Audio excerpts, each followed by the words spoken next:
Olá, gente, tudo bem?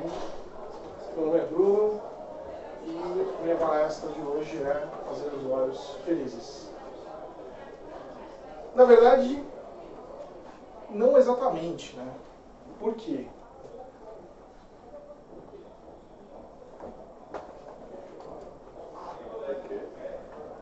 Porque... Nossa. Na verdade, não exatamente. Por que não exatamente?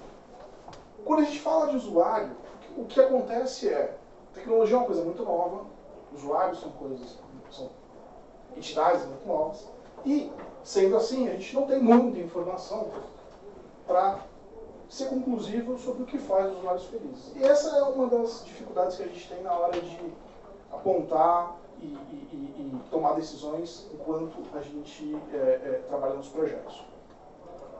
Porém, se a gente usar o conceito de orientação a objeto, o usuário antes de ser um usuário, ele é uma pessoa, certo?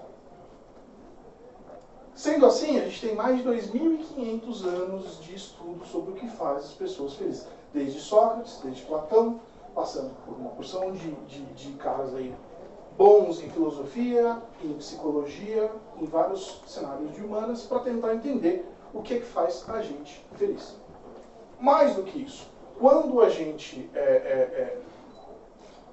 passa a pensar em pessoas, a gente não pensa só então, no usuário, mas também na gente. Então, a palestra de hoje não é sobre o que faz usuários felizes, ela é sobre o que faz pessoas felizes.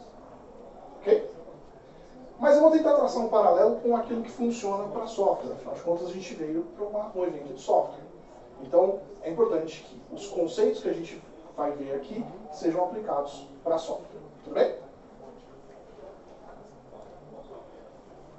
Antes da gente começar, eu queria fazer um teste rápido, só para ver se o cérebro de todo mundo está funcionando da mesma maneira. Ok? E eu queria propor um teste simples que ele avalia dois futuros alternativos que vão funcionar a partir do momento que você está indo daqui. Ok? Prontos para o teste? Uhum. Primeira alternativa, você vai sair daqui e encontrar R$100 no chão. Ok? A segunda alternativa, você vai ter seu carro roubado. Eu vou dar um instante para vocês pensarem a respeito das alternativas e tentar se decidir sobre o que é melhor. Ok? Nossa, já? Quem aqui prefere a alternativa A? Levanta a mão. Quem aqui prefere a alternativa B? Levanta a mão. Quer tocar de carro? Só não falo isso porque eu estou sendo gravado, isso pode ser usado contra mim. Tirando o golpe do seguro, Tirando o golpe. mais alguém quer a opção B? Não? Bom, vocês passaram no teste. A alternativa A é a alternativa correta. Então todos os cérebros estão funcionando em sincronia neste momento. Muito bom. Pois é, mas eu queria antes ter certeza de uma coisa. Alguém chutou a alternativa correta? Ou alguém olhou para o lado e todo mundo levantando a mão? Deixa eu levantar também. Acho que não, né? Todo mundo aqui tomou uma decisão livre. Né? Todo mundo veio aqui e falou assim, analisei A, analisei B, pensei um pouquinho, A é a opção correta, certo? O que foi que aconteceu? Né? Bom, o que aconteceu foi um processo dentro de um órgão que todos nós temos e que durante os últimos 2 milhões de anos ficou 3 vezes maior. Nosso cérebro. O que acontece com o cérebro, já que ele é um órgão, não é um músculo, é o seguinte. Quando o cérebro ganha quando o cérebro cresce, quando ele fica 3 vezes maior, ele não simplesmente fica maior, mas ele ganha novas estruturas. E esse aqui é um mapa muito simples de como o nosso cérebro evoluiu. A gente partiu desse cara aqui, que é o cérebro de réptil, que é o cérebro que é responsável por instinto. Ok? Depois, desenvolvemos esse cara aqui, que é o sistema límbico. A gente já vai ver um pouquinho sobre ele daqui. E depois a gente desenvolveu o neocórtex. Ok? O cérebro tem uma função muito importante desde quando ele começou a funcionar como cérebro de réptil. Ele queria manter você vivo, ele queria manter você fértil, ele queria fazer você reproduzir antes de morrer. Ok? De preferência. Toda a estrutura que veio após isso criam novos mecanismos e novas formas de tentar fazer o mesmo. Exceto por esse cara aqui. O córtex pré-frontal, ele fica do lado esquerdo, bem aqui na frente. Ele é a única parte do cérebro que é responsável não por viver o presente, mas por simular o futuro. Então, quando a gente fez aquele exercício agora há pouco, simulando um futuro alternativo, o que aconteceu foi, o teu córtex pré-frontal funcionou. Então significa que todo mundo aqui hoje tem um córtex pré-frontal. O que é bom. Até você. Até você a gente vai ver já já por quê. Essa é uma das partes que é importante a gente ter em mente aqui durante todo o andamento da palestra. Por quê? Porque ele é o simulador de experiências e um processador de pensamentos complexos. Tudo aquilo que você faz de raciocínio, aquilo que você processa como raciocínio, de alguma forma passa pelo córtex pré-frontal. O outro cara que a gente precisa entender é o sistema límbico, aquela área média que a gente viu no slide agora há pouco. E o sistema límbico é responsável por duas coisas: memória, curto e longo prazo, e emoções. Ok? Enquanto você ainda tinha o seu cérebro de lagarto, o seu cérebro de réptil, você tinha emoções muito primitivas. Por exemplo, fugir de um guepardo. Medo, pavor, raiva. São instintos que você tem e que eles sobregravam todas as outras partes do cérebro. Ou seja, eles têm prioridade. Ok? Alguém aqui já olhou para o lado e viu um vulto e tomou um susto achando que era um bicho ou alguma coisa vindo te atacar e te matar? Tipo uma barata? Animais mortais. E depois, analisando melhor, aquilo você falou, não é uma barata, aquilo é um prendedor, aquilo é um clipe de papel, aquilo é uma outra coisa qualquer. Bom, voltando naquele desenho que a gente viu alguns slides atrás, teu cérebro de lagarto falou assim, cara, você está ferrado, vamos reagir com o instinto.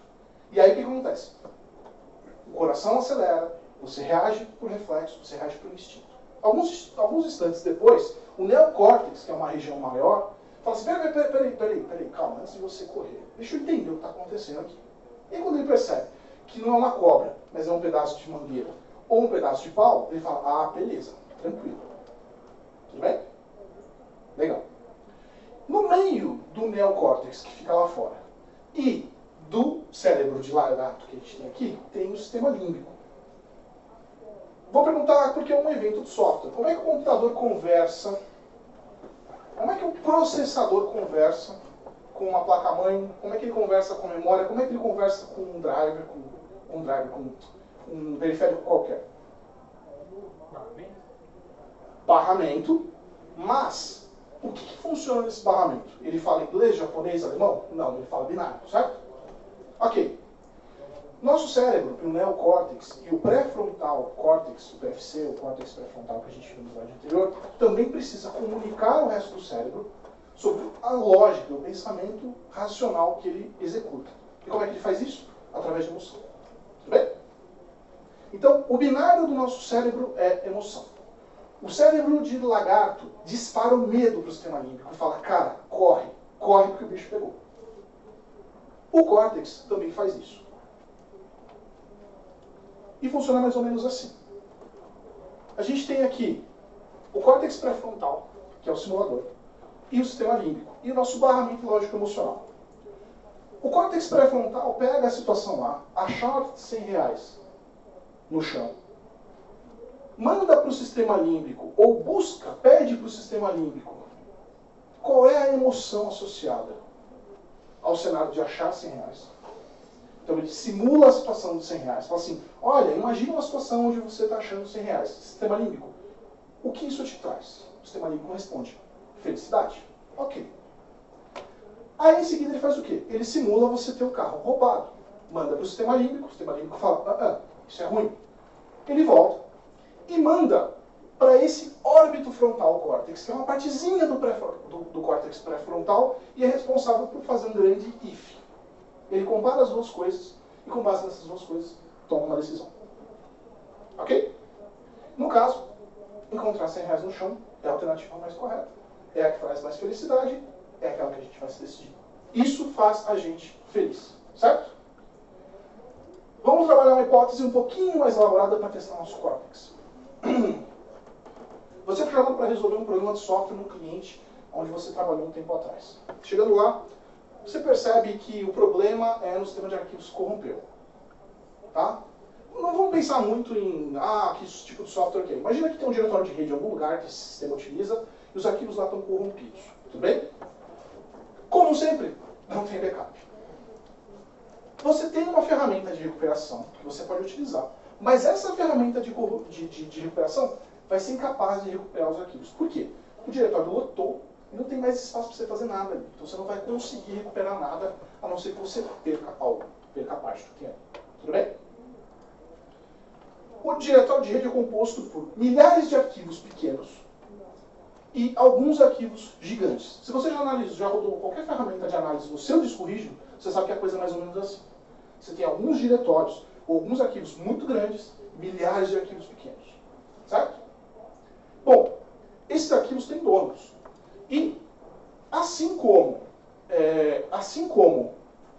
acontece na vida real, você pode recuperar milhares de arquivos pequenos, mas isso significa que você vai perder os arquivos grandes. O que vai acontecer? Milhares de usuários responsáveis por esses milhares de arquivos vão ficar felizes porque eles vão ter os dados recuperados. Eles já achavam que tinham perdido esses dados. Só que alguns casos vão ficar muito curtos. Tudo bem? Essa é a hipótese, o cenário A. O cenário B é você fazer o inverso. Você vai recuperar alguns arquivos grandes, vai fazer alguns usuários felizes, mas muita gente vai ficar muito puta com você porque você vai jogar fora muito arquivo pequeno. Ok? Embora sejam arquivos pequenos, são arquivos que estão lá há bastante tempo e o cara vai ter que estar trabalhando para recuperar e para regenerar essa informação. Ok? O que você faz? Depende de quem são os pouquinhos, né? Se os pouquinhos são... Os arquivos têm a mesma informação. A mesma informação. Desculpa. Quem toma a decisão de recuperar os arquivos grandes? Os arquivos grandes são do dono da empresa que vai me pagar? Não. Imagina que são todos tudo de uma equipe de vendas. Todos eles têm orçamento. Os orçamentos são relativamente iguais. Os arquivos grandes são filmes em Full HD, não? Os arquivos grandes são filmes em Full HD de alguns sites que os caras baixaram. Nesse caso, os grandes fora e recupero os pequenos, que devem ser, sei lá, os Excel, PDFs, os DocX, que temos informações da empresa.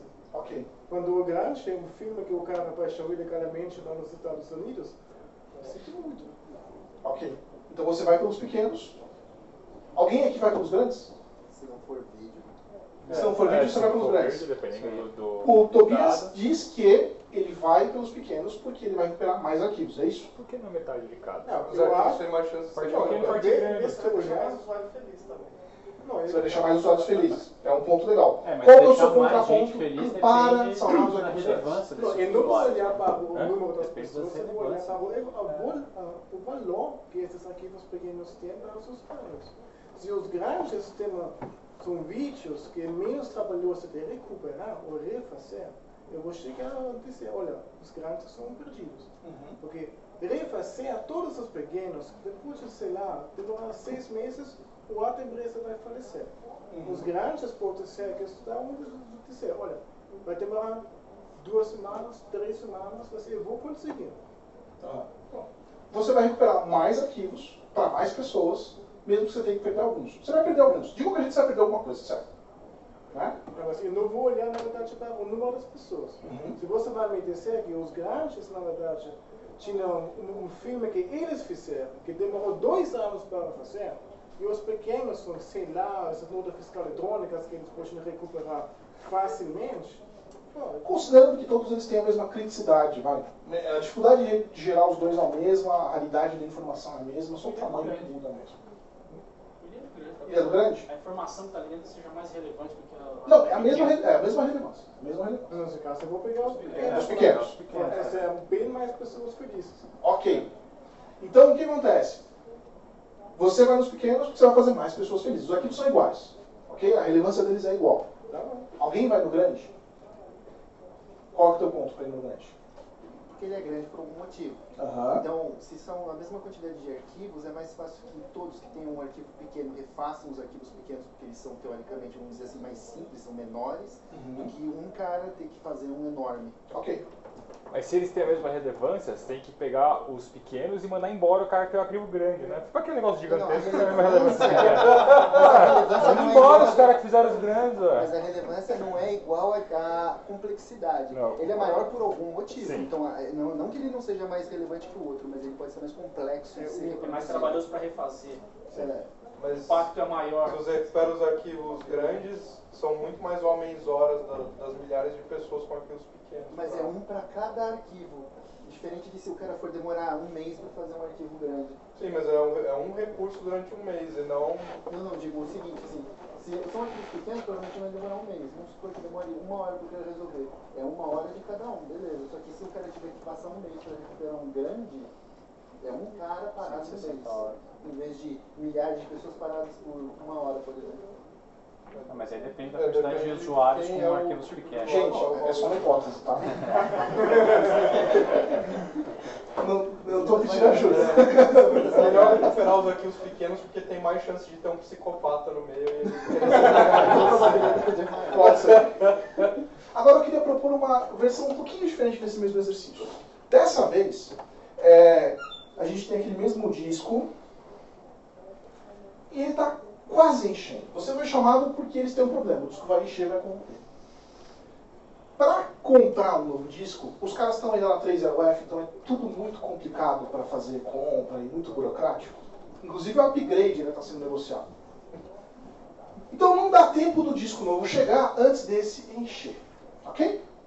Mas você pode, periodicamente, uma vez que você vai ficar alocado lá para o problema ser resolvido, entrar no diretório de rede e deliberadamente apagar alguns desses arquivos. Primeiro, quem faz isso? Levanta a mão. Deliberadamente? Deliberadamente, a decisão é sua. Ou você vai apagar alguns arquivos, ou você vai corromper a base inteira. Toda vez que você vê que ela está apagando, ela está quase lá, está quase cheia, está faltando 2 quadradinhos, você vai lá e apaga alguns arquivos. Randômico. Então, aí você pode apagar. Aí você pode. Soltar o macaquinho do caos. Aí você pode apagar os grandes, ou você pode apagar os pequenos. Vamos nós de novo. Vai pros grandes. Deliberadamente? Deliberadamente. Você vai ter que fazer isso Eu faria regularmente. Que eu ganho espaço pro pequeno. Eu ganho Só que memória. vários pequenininhos ali, então... Engraçado como na segunda hipótese vocês estão falando menos. Mas isso é uma justificativa.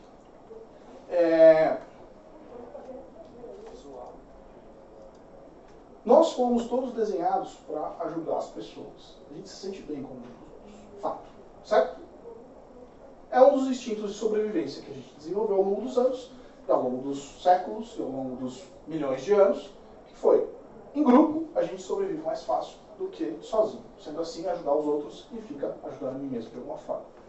O sistema límbico, responsável pelas emoções, junto com o sistema do cérebro de lagarto, criou um mecanismo para você, onde toda vez que você ajuda alguém, você se sente bem. É uma forma de sobreviver. É por isso que é tão bom se reproduzir, por exemplo. Porque se fosse uma porcaria, ninguém ia querer se reproduzir. Então, da mesma forma, ajudar os outros também é bom. De uma forma diferente, mas é bom. Porém, às vezes o nosso simulador vai mal. Ele funciona de formas diferentes. Uma das formas que ele funciona de maneira diferente, e a gente vai começar a analisar aqui no longo dos slides, é o seguinte. Todas essas simulações que a gente está fazendo no nosso cérebro dependem do sistema límbico. Por quê? O sistema límbico tem emoção e dado, memória. Então, quando você pensa em 100 reais que você achou, ele está pensando não só na emoção que encontrar 100 reais representa, mas no que é uma nota de 100 reais, o que significa encontrar dinheiro no chão, o que você já ouviu até hoje a respeito disso, e o que é que as pessoas acham e o que você acha a respeito disso. Está tudo na memória. E está tudo representado de maneira binária para o nosso cérebro, ou seja, emoções. Tudo bem? Bom, esse cara aqui, então, é o responsável por, de certa forma, regular o nosso comportamento também. Porque ele diz que isso é bom e aquilo é ruim. E no nosso exemplo não foi diferente. O que ele fez foi o seguinte.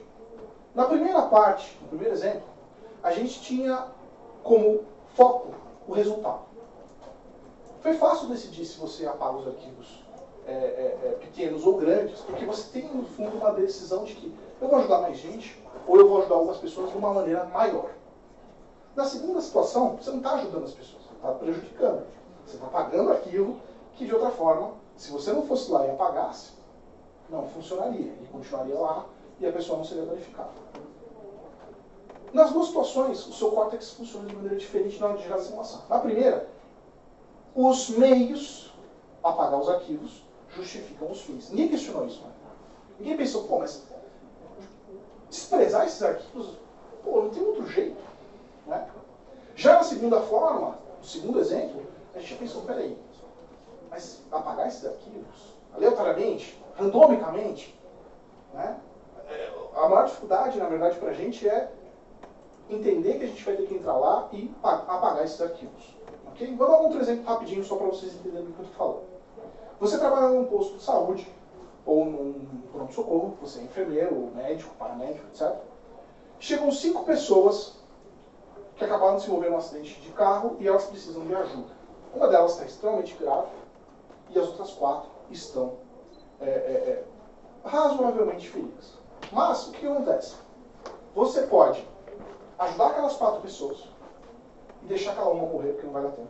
Supondo que só tem você lá, e supondo que você não tem que obedecer à ordem de gravidade das ações dos pacientes. Então você vai salvar 4 vidas, mas vai deixar uma morrer. E a outra situação é você cuidar do cara que está mais ferrado, só que nesse processo as outras 4 pessoas vão morrer. Quem vai ajudar o cara que está na situação grave? Pergunta lá. Quem ajuda as 4 pessoas? Pergunta lá. Se a gente girar um pouquinho essa situação, você tem 4 pacientes que estão na fila para transplante, cada um deles precisando de um órgão, e se eles não tiverem esse órgão, eles vão morrer. Na sala do lado, tem um cara, 0, saúde 0. Ele veio fazer um check-up. E ele está tirando uma soneca. Você pode ir na sala, anestesiar um cara, tirar os órgãos que você precisa, botar as 4 pessoas e você vai sacrificar uma, a ciência, mas vai salvar 4. Quem faz isso? Faz sentido. Eu não parei de mão para Chama o Dexter. Tá vendo como uma coisa não é tão simples? Mas isso tem explicação. Vamos lá. O nosso simulador funciona mal em várias situações. Por exemplo, em qual dessas situações vocês se sentem com mais medo? Quando vocês estão no carro indo para o rodoviário ou quando vocês estão no rodoviário? Ou no caso aqui, no Evolution, por exemplo. Não tem nada a ver com o carro, né? O carro ou o Evolution? Aonde você está mais seguro? Onde você fica mais tranquilo? Ali eu No tô carro, naquele quem? brinquedo? Eu tô no carro indo naquele brinquedo? Ou no carro, você está indo no carro, indo até o parque, essa é a situação A. A situação B é você está no parque, neste brinquedo, girando de cabeça para baixo. Mas dentro do carro eu sei que eu vou entrar nesse brinquedo depois? Sim. Então nós dois. Os caras conseguem se poder no prédio, Mas você está nos dois porque você está preocupado no carro que você vai ter que vir com o brinquedo, ou você está preocupado no brinquedo que você vai ter que voltar no carro. Não, é o brinquedo. É o brinquedo. Ok.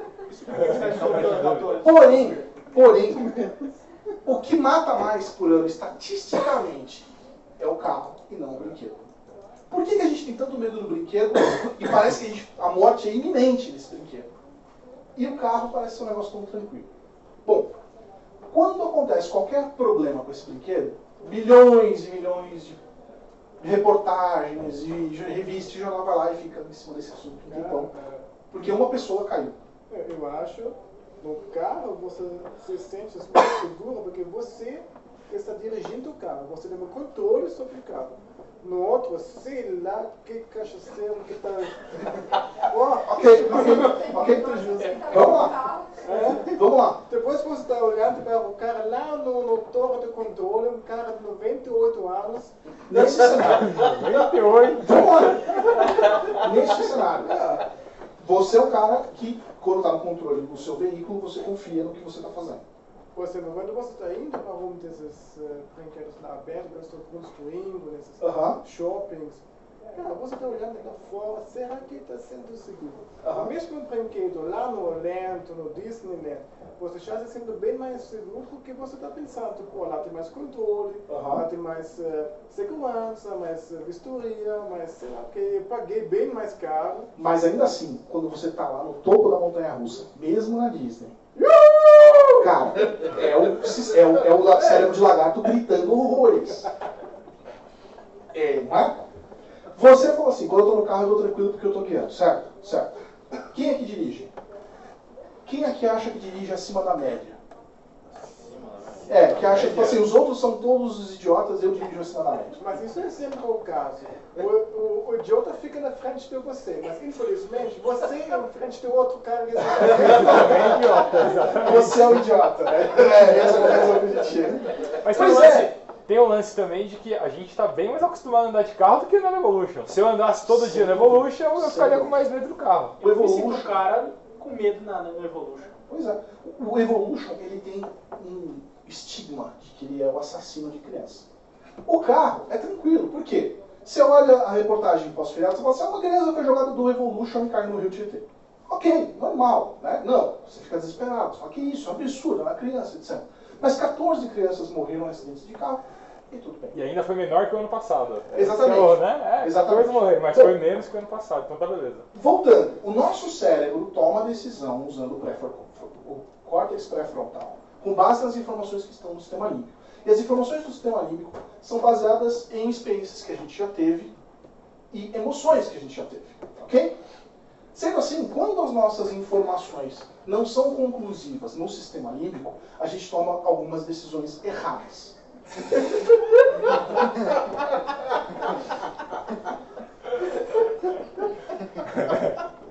Obviamente, essa senhora passou mais tempo no supermercado do que na aula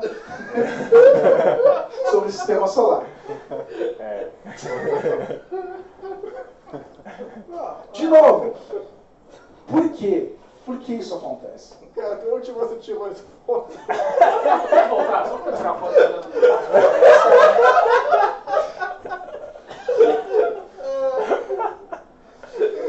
Com essa carinha ainda, né? Pegou o frame certo do vídeo, hein? Eu tenho quase certeza de que é isso.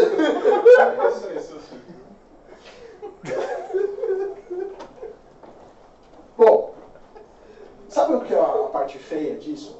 É que quando a gente vai desenhar software e projetar software, a gente também toma esse tipo de decisão, muitas vezes. Esse é o problema.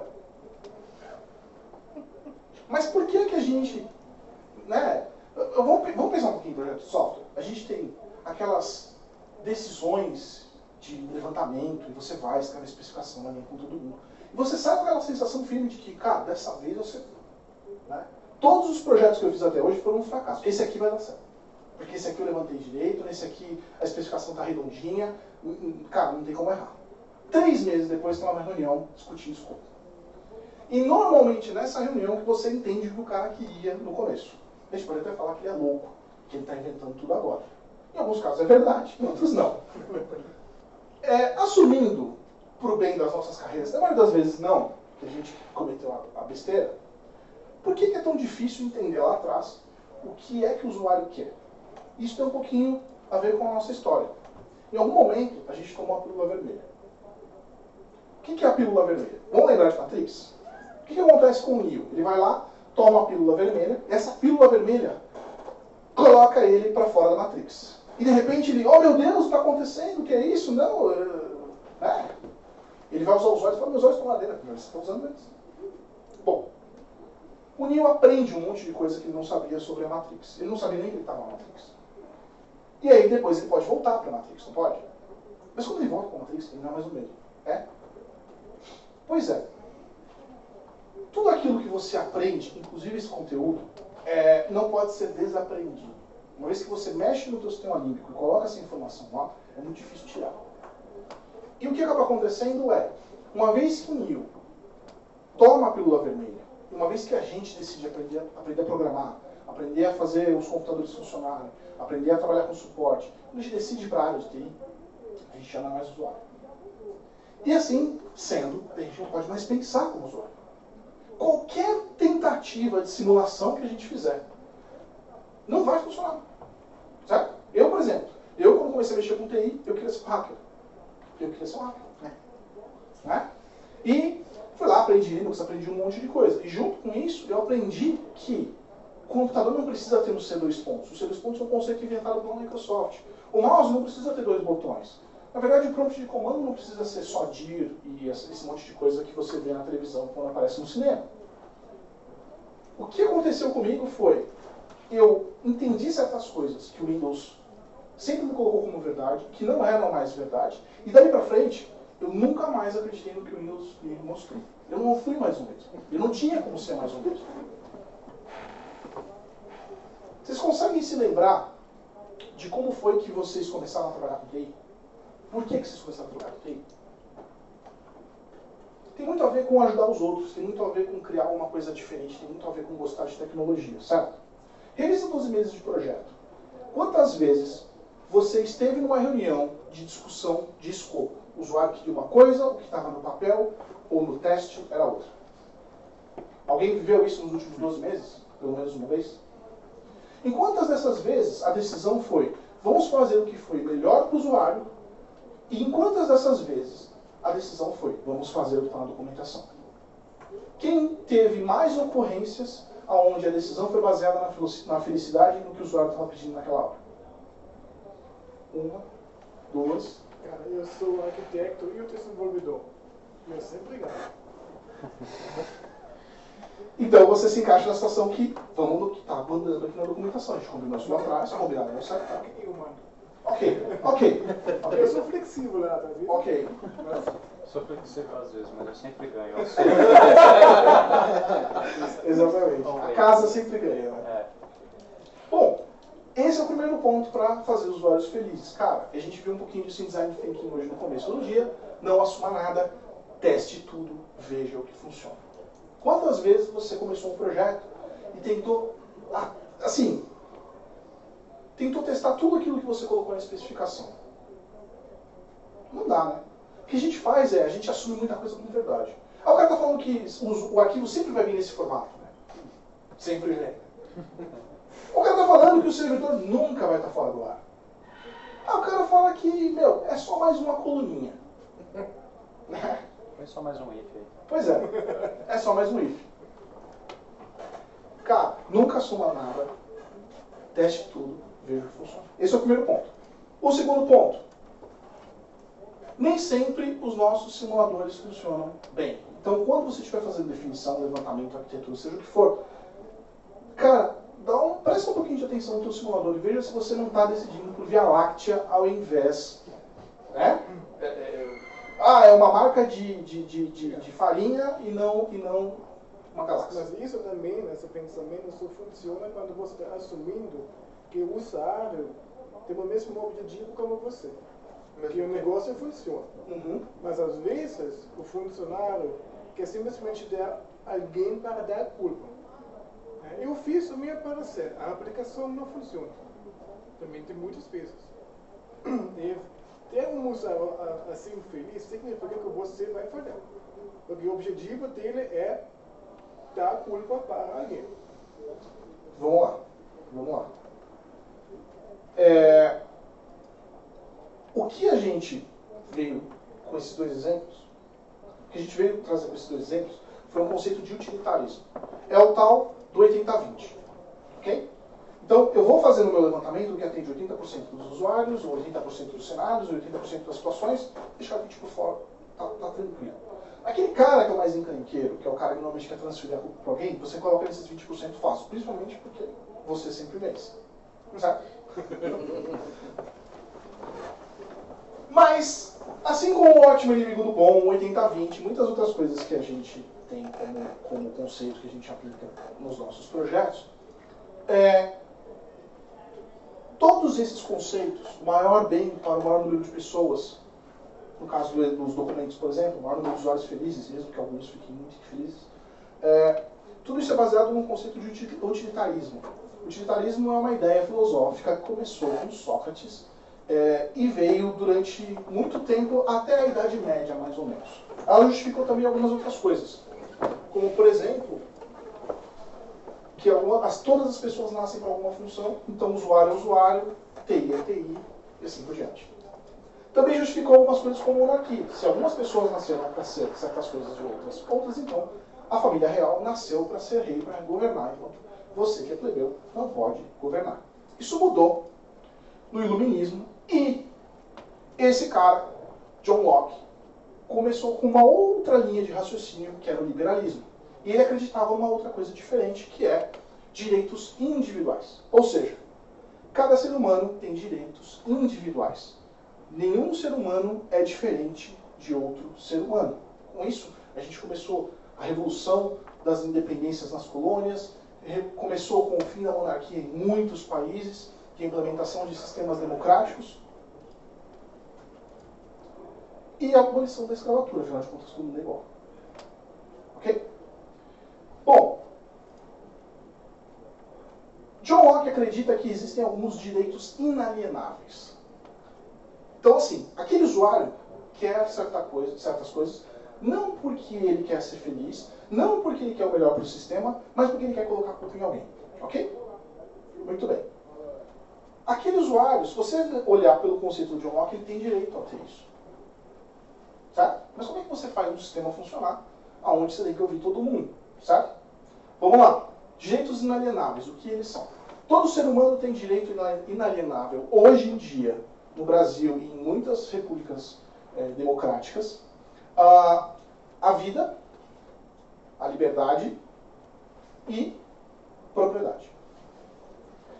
Sendo assim, o governo e todo o sistema democrático vai criar leis e regras e vai tentar definir tudo e fazer tudo funcionar para que você esteja garantido dessas leis. Ok? Inclusive, como ele é um direito inalienável, significa que o seu direito à vida, ele é tão seu que ninguém pode tirar de você, nem você mesmo. Suicídio não é algo aceitado pelo Estado. Overdose por drogas ou qualquer outra situação, por mais polêmica que tenha, não é admitida pelo Estado. Você não pode ser escravizado e você não pode se vender como escravo, mesmo que você queira. Certo? Direitos inalienáveis são, então, muito menos seus, não são totalmente seus, porque você não pode abrir mão deles. Mas, em outras palavras, como eles são direitos seus, que você não pode abrir mão deles, eles são mais seus do que os outros direitos. Então, se você definir que o teu usuário tem como direito inalienável o direito a ter o sistema funcionando de maneira correta, quando ele quiser alguma coisa, simplesmente para botar a culpa em alguém, você pode levantar, isso é um direito inalienável. Você quer colocar a culpa em alguém, você quer criar uma situação errada, mas você não pode. Vida, liberdade e propriedade. São esses os direitos que o John Locke colocou e que foram citados por Thomas Jefferson na Carta de Independência dos Estados Unidos. Nesse trechinho aqui, dá para ler muito mal, mas aqui ele diz que as pessoas têm direito à vida, liberdade e à procura da felicidade. Isso virou até tema de um filme, certo? A procura da felicidade. Então, a partir do momento que você sai do utilitarismo e entra num conceito de liberalismo, você está dizendo o seguinte: olha, eu vou respeitar mais a liberdade do cara, a vida do cara e a busca pela felicidade que esse cara tem. Então, esse é o lance. Antes de você assumir os 80-20, entenda os 20%.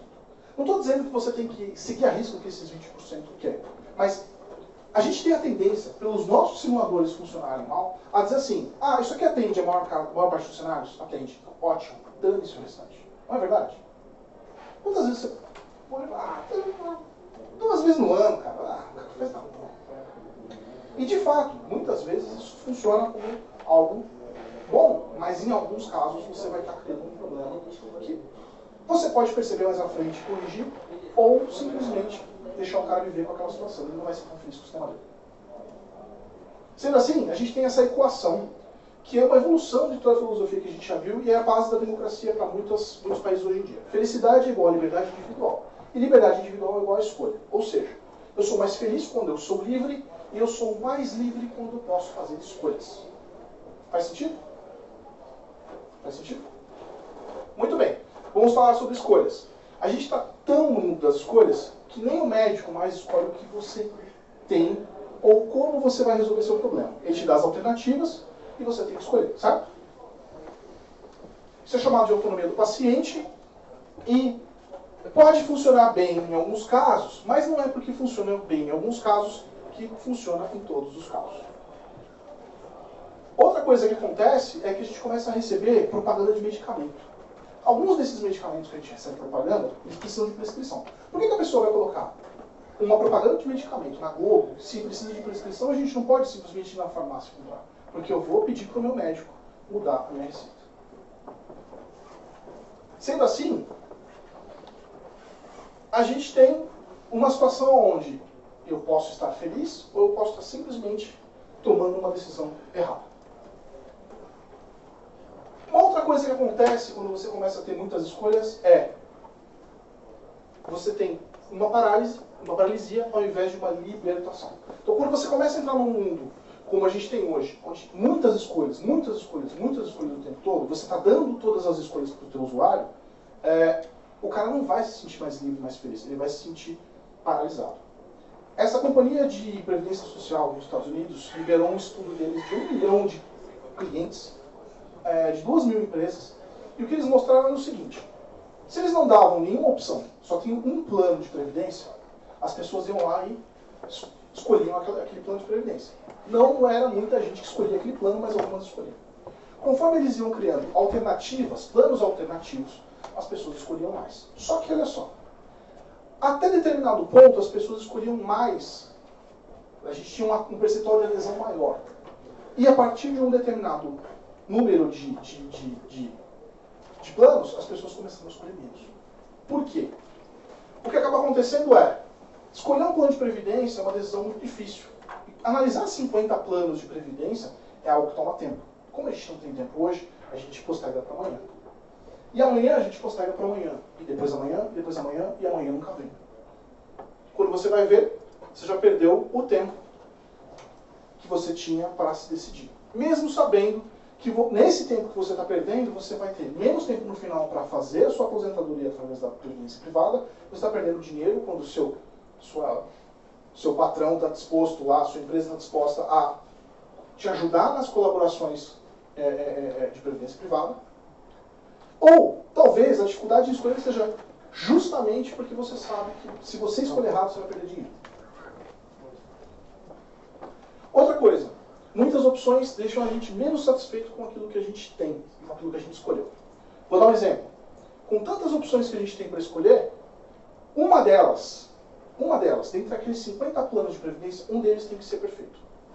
E quando ele não é perfeito, o que acaba acontecendo é que a gente sente um arrependimento. Por quê? O nosso simulador, o córtex pré-frontal, aquele mesmo cara que te ajudava a tomar as decisões, agora te atrapalha, porque ele fala assim, aquela outra opção que você deixou passar, aquela era perfeita. E quando isso acontece, esse mesmo cara aqui vai lá e fala assim, cara, sinto muito, você escolheu errado. E quando você escolhe errado, você sente arrependimento, e arrependimento subtrai da satisfação que você pode ter daquela opção que você escolheu, mesmo quando é uma boa opção. Então, em outras palavras, mais opções, mais fácil de se decepcionar. Muitas opções também aumentam a nossa expectativa. Calças jeans costumavam ser isso, você comprava na feira ou no mercado, elas eram de um tipo só, duravam eternamente, eram extremamente desconfortáveis, mas se você lavasse e usasse o suficiente, elas começavam a funcionar bem no nosso corpo, certo? Hoje em dia você tem milhares de modelos de calça jeans, você vai na loja, testa todos eles, cada um tem um defeitinho de caimento, disso, daquilo, esse aperta a minha bunda, esse aperta a minha perna, e no final você sai com uma calça jeans que é muito melhor do que qualquer calça jeans que você comprava na feira. Porém, o que acaba acontecendo é que, com tantas calças jeans, uma delas tem que ser perfeita. E quando não é, a expectativa é maior do que o valor recebido, do que o benefício recebido. E isso gera frustração. Como eu costumo dizer, a expectativa é a mãe da merda. Muitas opções também nos tornam responsáveis pela nossa decisão. Por quê? Antes só tinha uma calça jeans. Ela era uma porcaria. Eu não esperava nada dela. E de quem é a culpa? Do mundo. Quando eu tenho muitas opções e a minha calça jeans não é exatamente perfeita, a culpa é minha, porque eu não escolhi direito. Em resumo, encontre o ponto ideal entre pouco e muito. Poucas opções, totalitarismo, utilitarismo. O cara não tem alternativa. Muitas opções, o cara fica paralisado, ele espera demais das decisões e acaba se frustrando. Sendo assim, felicidade é igual a liberdade individual, que é igual a escolha.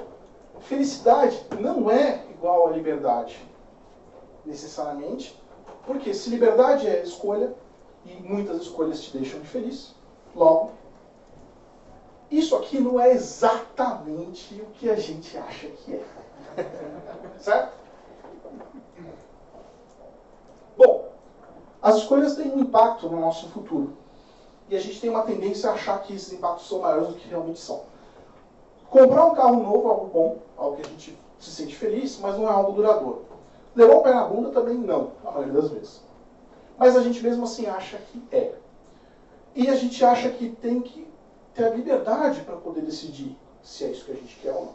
Quem termina fica bem, quem toma o pé na bunda não fica. Quem compra um carro fica bem, quem não compra não fica. Tem dois tipos de felicidade. Estou terminando. Não, tranquilo. Dois tipos de felicidade. A gente tem a felicidade. Essa é uma informação que pouca gente sabe. A gente entende felicidade como uma coisa só, mas não é. Tá? A gente tem dois tipos de felicidade. Tudo isso que eu estou falando tem estudo, tem uma porrada de comprovação aí. No finalzinho eu vou falar um pouquinho sobre isso. A gente tem a felicidade natural, que é o quê? A felicidade natural é um tipo de felicidade e o outro tipo de felicidade é o sintético. Muito bem. Natural e sintética, a felicidade é igual. Só que a gente é programado para entender que não é. A gente é programado para entender que a felicidade natural é maior do que a sintética. A felicidade natural é aquilo que a gente obtém, que a gente sente quando a gente consegue o que quer. Opa! E a felicidade sintética, não. Em outras palavras, a felicidade sintética a gente costuma entender como se fosse a história da raposa e as uvas. Ela quer as uvas, não consegue as uvas, nem queria mesmo. A felicidade natural é, eu quero aquele carro, eu quero aquela garota, eu quero aquela viagem, eu quero aquele milhão e eu consigo. Por que isso é assim? Bom, se a gente pensar no capitalismo, que engrenagem do capitalismo vai funcionar se a gente imaginar que nós podemos ser tão felizes não tendo nada do que a gente quer, quanto tendo. Quem é que vai comprar alguma coisa no shopping se você sente que não precisa de mais nada? Certo? E isso gera o que é o paradigma da escolha livre, para a gente testar uma coisa, testar a felicidade sintética. Esse é um teste de 50 anos, mais ou menos. E ele funciona sempre que você faz esse experimento com pessoas de diversas culturas diferentes. Funciona mais ou menos assim. Eu quero saber que o que eu tenho como resposta àquilo que eu não consegui, ou seja, aquilo que eu prefiro, eu não tive, e mesmo assim eu fiquei feliz. Isso não é conformismo, isso é felicidade sintética, e não conformismo. Como é que eu sei a diferença entre conformismo e felicidade sintética? No caso da raposa, é conformismo, certo? Eu coloco 6 objetos e peço para alguém ir lá e falar assim, cara, ranqueie esses objetos para mim, daquele que você gosta mais para aquele que você gosta menos.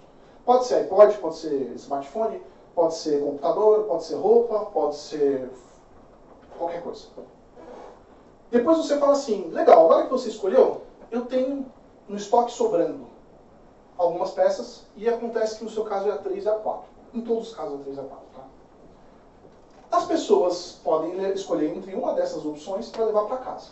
Nenhuma delas é a preferida, mas nenhuma delas também é aquela que a pessoa quer menos. Então, ela tem uma tendência a escolher a opção número 3, ok? 2 semanas depois, 2 meses depois, 2 anos depois, você vai lá e pede para a pessoa ranquear novamente esses mesmos 6 objetos. E isso é o que acontece. O número 3 passa para a segunda posição e o número 4 passa para a quinta posição. É conformismo? Pode ser. Exceto que esse teste já foi feito com pacientes que têm um problema no sistema límbico e são incapazes de gerar novas memórias. Então você vai para o cara, mostra os objetos, no hospital, vai lá, mostra os objetos.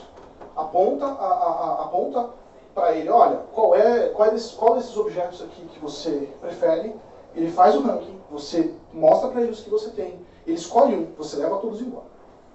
Espera meia hora do lado de fora, entra no quarto de novo. Olá, eu voltei. Putz, não lembro de você. Certeza.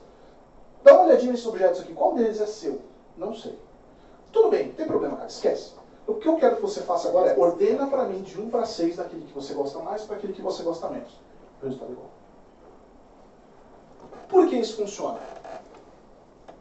Esse padrão mostra o seguinte: conformismo é algo consciente, felicidade sintética é algo que não é consciente. É algo criado pelo nosso sistema imunológico psicológico. Todo mundo tem um. Ele é responsável por isolar pessoas vítimas de trauma da memória do trauma, por exemplo. E responsável por sintetizar a felicidade quando você não é capaz de conseguir aquilo que você quer. Bom, sendo assim, algumas pessoas têm condições de trabalhar melhor o seu sistema imunológico do que outras. Tem gente que fica doente o tempo todo, tem gente que nunca fica doente. A mesma coisa acontece com o sistema imunológico psicológico e, assim como pessoas diferentes podem ter sistemas imunológicos que funcionam melhor ou pior, você também tem cenários, situações onde o sistema imunológico funciona melhor ou pior para gerar felicidade sintética. Uma das propostas de experimento que testa isso, eu estou acabando, o último, é um curso de fotografia. Você chama um grupo para fazer um curso de fotografia, eles vão tirar 12 fotos em filme PB. Da mãe, do tio, do cachorro, do que eles gostam mais. Eles vão para o laboratório, vão aprender a revelar essas fotos e no final podem sair com 2 ampliações. Saem do laboratório felizes porque eles têm 2 ampliações de fotos maravilhosas que eles escolheram entre as 2 e são as melhores de toda a vida. Uma fica com você, uma fica comigo. Em uma das situações, eu vou falar para o cara assim: faz o seguinte, eu vou pegar uma das fotos. Você tem até, hoje é sexta, você tem até terça, quarta-feira para decidir. Se você decidir trocar, você pode vir aqui trocar comigo. No segundo grupo, eu vou pegar essa sua foto, vou botar no correio e ela vai para a Alemanha, porque a ZAIS, que está promovendo esse curso, quer fazer uma exposição com o trabalho dos caras. Ok? O que aconteceu foi, o pessoal do primeiro grupo, que não pôde escolher, não pôde tomar essa decisão pensando muito, na verdade acabaram gostando bastante da foto que eles ficaram. E as pessoas que tiveram 4 dias para escolher, elas se mataram, porque será que eu escolhi a foto certa? Eu gosto dessa, mas a outra era tão legal também. Será que esse é do meu cachorro pode morrer um dia, eu vou ficar triste, mas a outra é da minha mãe não vai tolerar que eu mando a foto dela para a Alemanha. Cara, eles se mataram no processo de decisão e ficaram extremamente infelizes com o resultado. O mais engraçado é que se você chegar para alguém hoje e falar assim: eu tenho 2 modelos de curso de fotografia. Num deles, você vai ter 4 dias para decidir que foto você fica. No outro, você vai ter que decidir na hora. E eu vou tomar a foto de você. Você nem vai poder decidir, na verdade. A maior parte das pessoas escolhe a opção A. Ou seja, uma das nossas funções de tentar evitar que as pessoas tomem decisões erradas, equivocadas, que as leve a ser menos felizes, é ajudá-las a aceitar as coisas que elas não podem mudar. Só um minuto, desculpa interromper. Quem for assistir a palestra de RESTful APIs na outra sala já está começando, porque o pessoal da Austrália eles estão online. Aqui vai ser sucesso a próxima. Okay. Então aqui nós temos suporte, como é que eu posso te abusar hoje? Minha impressora imprimiu uma folha de papel branco depois de cada documento. Aí o cara fala: por que você está reclamando de papel de graça? O cara fala: você está maluco, o papel de graça foi eu que paguei, foi eu que botei na impressora. É verdade, mas percebe como esse papel grátis é mais macio, é mais gostoso, é um papel melhor? O cara fala assim: é verdade, agora que você está falando, eu estou percebendo que esse papel é melhor mesmo. O cara fica feliz e desliga. O que você está fazendo? Estou ajudando as pessoas a se contentar com aquilo que elas não podem mudar. Então, estimule a felicidade sintética. Tudo bem? Essa é a última dica para vocês. Muito obrigado. Todo esse material é resultado de vários estudos, vários livros, vários materiais, e eu estou preparando, estou compilando. Eu queria já ter pronto hoje, mas não tenho, mas acredito que durante a semana que vem eu consigo liberar no meu site todo esse material, com as pesquisas, os resultados, os livros que a gente utilizou para montar esse material. Eu espero que vocês tenham gostado. Nada é conclusivo aqui, porque afinal de contas é humanas, né? E brincadeira. Mas eu espero que isso faça vocês refletirem melhor sobre o software, o dia a dia, o convívio com as pessoas e sobre você mesmo também. Obrigado, gente.